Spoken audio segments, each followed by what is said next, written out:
Antigone, Scene 4, Ode 4. Hmm.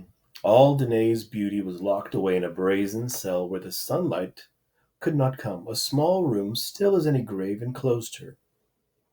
Yet she was a princess too, and Zeus in a rain of gold poured love upon her. O child, child, no power in wealth or war, or tough sea-blackened ships can prevail against untiring destiny.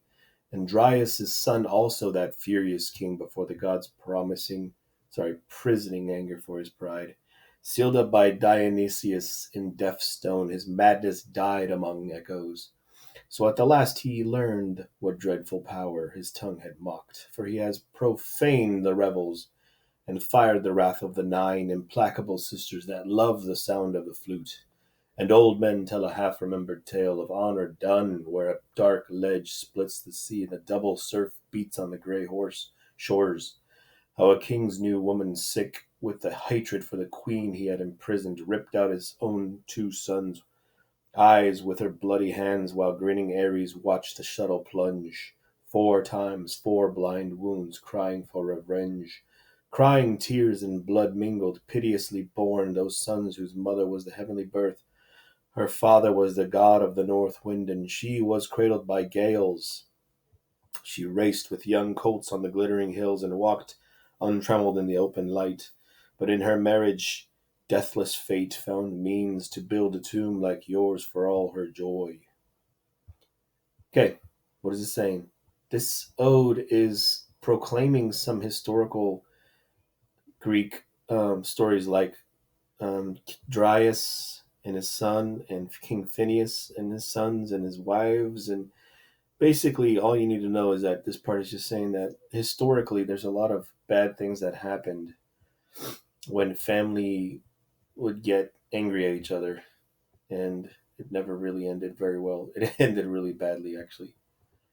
That's all. That's all they're saying. They're summarizing the past. Okay, scene 5. Tiresias is a blind, physically blind, but spiritually sighted prophet. As a prophet, he is an agent of the gods in their dealings with the humans. His revelation of the truth to Oedipus had led Oedipus to leave Thebes, thus directly helping Creon to become king.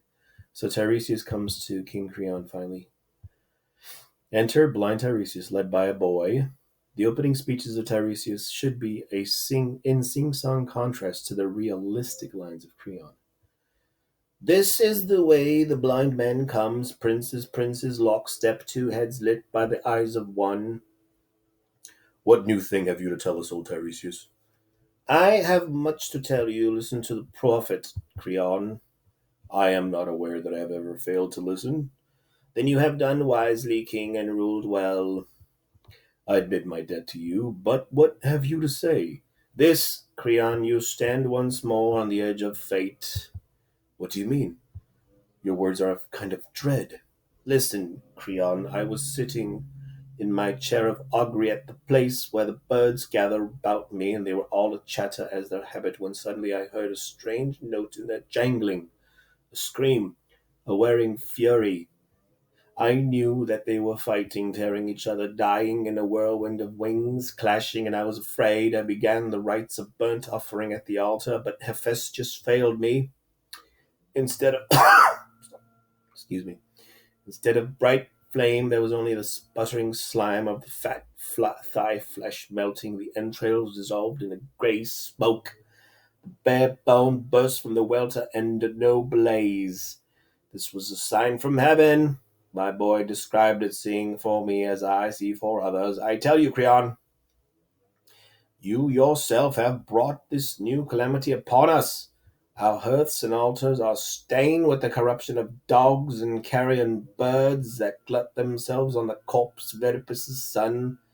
The gods are deaf when we pray to them. Their fire recoils from our offering. Their birds of omen have no cry of comfort, for they are gorged with the thick blood of the dead. Oh, my son, these are no trifles. Think, all men make mistakes, but the good man yields when he knows his course is wrong and repairs the evil. The only crime is pride, given to the dead man then. Do not fight with the corpse. What glory is it to kill a man who is dead? Okay, and there he is right there. So he's obviously saying that everything that you're doing is bad. You need to listen to me, okay? It's only going to be bad for us because of your law and because of what you're doing to Antigone, your niece. Think, I beg you, it is for your own good that I speak as I do. You should be able to yield for your own good. And then Creon chimes in and he says, "Oh, it seems that prophets have made me their special province. All my life long I have been a kind of butt for the dull arrows of doddering fortune tellers. No, Tiresias, if your birds, if the great eagles of God himself should carry him stinking bit by bit to heaven, I would not yield. I am not afraid of pollution. No man can defile the gods. What do what you will. Go into business, make money, speculate in India gold or that synthetic gold from Sardis. Get rich otherwise, that by my consent to bury him. Then by my consent to bury him. Tiresias is a sorry thing when a wise man sells his wisdom, lets out his words for hire. Ah, Creon, is there no man left in the world? To do what? Come, let's have that aphorism. No man who knows that wisdom outweighs any wealth, as surely as bribes are baser than any baseness. You are sick, Creon, you are deathly sick. As you say, it is not my place to challenge a prophet. Yet you have said my prophecy is for sale. The generation of prophets have always loved gold. The generation of kings have always loved brass. You forget yourself. You're speaking to your king. I know it. You are a king because of me. You have a certain skill, but you have sold out. King, you will drive me to words that. Say them! Say them! Only remember, I will not pay you for them. No, you will find them too costly. Notice the paradoxical nature of what they're saying right here. No doubt. Speak. Whatever you say, you will not change my will. Then take this and take it to heart. This time is not far off when you shall pay back corpse for corpse, flesh of your own flesh. You have thrust the child of this world into living night. You have kept from the gods below the child that is theirs. The one in a grave before her death, the other dead denied the grave. This is your crime. And the furies and the dark gods of hell are swift with terrible punishment for you. Do you want to bury me now, Creon? Not many days and your house will be full of men and women weeping, and curses will be hurled at you from afar. Cities grieving from sons unburied, left to rot before the walls of Thebes. These are my arrows, Creon. They are for you. Come, child, lead me home. Let him waste his fire anger upon younger men. He will be hot. He will learn at last to control a wiser tongue and a better head. And then Tiresias leaves. So obviously what has happened, basically Tiresias told him that things are gonna, you need to listen, man, things are going bad, things are going south for you and your kingdom, and your incredible pride is only gonna make things worse. And Creon's basically saying like, dude, you're just a prophet and all you do is sell out. So they kind of have an argument, obviously, and here's where the chorus steps in. Also, too, he predicts what's going to happen for Tiresias, which is basically, people are going to come into your house weeping, and there's going to be a lot of dead bodies because of you. And the chorus starts here, and it says, "The old man has gone, king, but his words remain to plague us. I am old too, but I cannot remember that he was ever false." And then Creon says, "That is true. It troubles me. Oh, it is hard to give in, but it is worse to risk everything for stubborn pride." And then the chorus says, "Creon, take my advice." And then Creon says, What shall I do? Go quickly, free Antigone from her vault, and build a tomb for the body of Polynices." And then Creon says, "You would have me do this?" Creon, yes, and it must be done at once. God moves swiftly to cancel the folly of stubborn men. It is hard to deny the heart, but I will do it. I will not fight with destiny. You must go yourself. You must leave it. You cannot leave it to others. I will go. Bring axes and servants. Come with me to the tomb. I buried her, and I will set her free. Oh, quickly! My mind misgives. The laws of the gods are mighty, and a man must serve them to the last day of his life. Why does all of a sudden Creon change his mind here? Um, he's changing his mind mostly because he wants to do it for destiny. I will not fight with destiny. He realizes that his son came and argued with him. Then he realizes that Tiresias, the blind prophet that everyone listens to, that made him king, came and argued with him too.